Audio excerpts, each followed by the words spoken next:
سب کو گرایا اور جھکایا جا سکتا ہے، لیکن آج انہوں نے بھی دیکھ لیا تھا کہ معاملہ اس کے الٹ بھی کبھی کبھی ہو جایا کرتا ہے۔ اس کے باوجود بھی امی اس حبیث میاں کے پاس اپنے جوہر آزمانے چلی گئی تھیں۔ علل صبح جب مؤذن نے خدا کی حمد و ثنا کے ساتھ سب کو نماز پڑھنے کی تلقین کی تو میں بے اختیار خدا کے حضور جھک گئی۔ میں نے گڑ گڑاتے ہوئے التجا کی کہ مولا میرے والدین کو گناہوں کے اس دلدل سے باہر نکال لے، انہیں انسان اشرف المخلوقات بنا دے۔ شاید دعاؤں کے مستجاب ہونے کا بھی کوئی مخصوص وقت ہوتا ہوگا اور مجھے کبھی ان خاص لمحات کا ادراک نصیب نہ ہوا۔ امی کی واپسی میاں جی کے ساتھ ہوئی۔ دونوں سیدھے ڈائننگ روم میں جا گھسے۔ ہمارے لیے چائے بنا لاؤ، انہوں نے مجھے حکم دیا جو میں نے حسب عادت آبدہ کو منتقل کر دیا۔ زہرا دیکھ لیا ہم سے علیحدہ رہ کر کام کرنے کا نتیجہ، اب بھگتنے دو اسے اکیلا۔ میاں کی آواز بلند ہوئی۔ میں کمرے کی کھڑکی سے کان لگائے کھڑی تھی۔ میاں جی اس کا دماغ خراب ہو گیا تھا، معاف کر دیں۔ ماں کی آواز سنائی دی۔ زہرا تیری خاطر یہ سب کچھ کر رہا ہوں۔ میاں یاری لگانا ہی نہیں نبھانا بھی جانتا ہے۔ ویسے میری مان تو اسے رہنے دے 2-4 ماہ جیل میں، خواہ مخواہ کباب میں ہڈی بنا ہوا ہے۔ تجھے ہمارے ہوتے ہوئے کمی آخر کس بات کی ہے؟ اس کی مکروہ آواز میری سماعت پر آڑی چلانے لگی۔ میاں جی سمجھا کرو، دنیا داری بھی آخر کسی چیز کا نام ہے۔ ماں کی آواز نے میرے کانوں میں زہر گھولا۔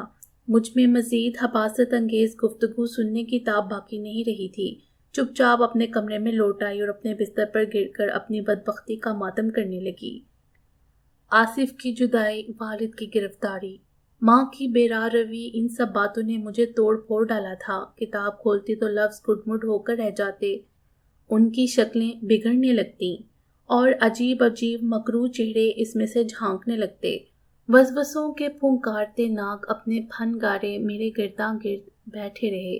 میں ہر روز ایک نئے کرب سے آشنائی حاصل کرنے لگی۔ ان حالات میں حوصلہ اور امید کا پیغام فرزانہ اور آصف کے وہ 2-4 خطوط تھے جو بعد میں میرا سرمایہ حیات بنے، لیکن لفظوں کے سہارے امیدوں کے آسرے پر زندگی نہیں گزرتی۔ لوہے کو لوہا کاٹتا ہے، ہاتھ کی بندی گانٹھیں دانتوں سے کھولنی پڑتی ہیں کہ یہ قانون فطرت ہے۔ المیہ یہ ہے کہ کبھی کبھار یہ گانٹھیں کوئی اور لگاتا ہے، لیکن انہیں کھولنے کا کشت کسی اور کا مقدر بن جاتا ہے۔ جیسے تیسے کر کے میرے امتحانات بھی ختم ہو گئے تو وقت گزاری کا کوئی اور شغل باقی نہ رہا۔ اب میری تمام تر امیدیں اپنے رزلٹ سے وابستہ تھیں۔ ان سارے گورکھ دندوں کے باوجود میرے پرچے بہت اچھے ہوئے تھے اور مجھے اپنی محنت اور خدا کی ذات سے کلی امید تھی کہ میرے نمبر بہت شاندار آئیں گے۔ اس دوران بظاہر میں گھر کے معاملات سے لا تعلق بنی رہی تھی، لیکن مجھے سب کچھ نظر آ رہا تھا۔ ابو لمبی جیل یاترا پر چلے گئے تھے، امی کے جھلن وہی تھے، بلکہ یوں کہنا زیادہ مناسب ہوگا کہ اب ان کی سوشل سرگرمیاں کچھ زیادہ ہی بڑھ گئی تھیں۔ اس حبیث میاں کے کرتوت دیکھ کر میرا خون کھولتا تھا، لیکن میں کچھ چاہتے ہوئے بھی کچھ نہ کر سکتی تھی۔ میری حالت ان مظلوم طوائف زادیوں جیسی تھی جن کے لیے فرار کی تمام راہیں بند ہو جاتی ہیں، جو بہت کچھ کر گزرنے کی ہمت رکھنے کے باوجود کچھ نہیں کر پاتی۔ رزلٹ نکلنے سے 1 روز پہلے کا ذکر ہے۔ شاید امی اور آبدہ والد سے جیل ملاقات کرنے گئے تھے۔ میں گھر میں اکیلی تھی کہ دروازے پر آہٹ ہوئی۔ میاں ایک رکشے سے اتر کر اندر آ رہا تھا۔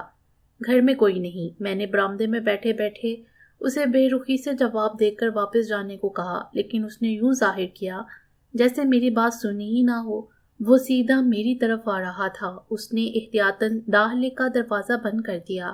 میں تو خود اس موقع کی منتظر تھی کہ کوئی بہانہ ہاتھ آئے اور اس موذی کو کوئی سبق سکھاؤں۔ سنا نہیں، میں نے کہا گھر کوئی نہیں۔ میں نے دوبارہ اسے مخاطب کیا۔ ہم کوئی باہر کے تو نہیں ہیں، گھر والے ہیں۔ اس نے شاید نشہ کر رکھا تھا۔ وہ اب میرے بالکل نزدیک آ چکا تھا اور اس کے منہ سے اٹھتے شراب کے ببکے مجھ تک پہنچنے لگے تھے، گویا یہاں پورا پروگرام بنا کر آیا تھا۔ اسے یقیناً علم ہوگا کہ گھر پر میں اکیلی ہوں۔ مجھے دیکھ کر اس کی آنکھوں میں ہوس جس طرح لپٹیں مارنے لگی تھیں، اس کا اندازہ تو مجھے تھا، لیکن اس کی اتنی ہمت، یہ میں نے کبھی نہ سوچا۔ میں کہتی ہوں دفع ہو جاؤ یہاں سے۔ اس مرتبہ مجھے خود اپنا لہجہ اجنبی لگ رہا تھا۔ میرا خون کھولنے لگا۔ میاں جی کو شراب کے نشے میں سوائے میری جوانی کے اور کچھ دکھائی نہ دیتا تھا۔ اس نے شاید ان باتوں کو بھی میری ادا جانا اور برآمدے میں پہنچ کر اپنی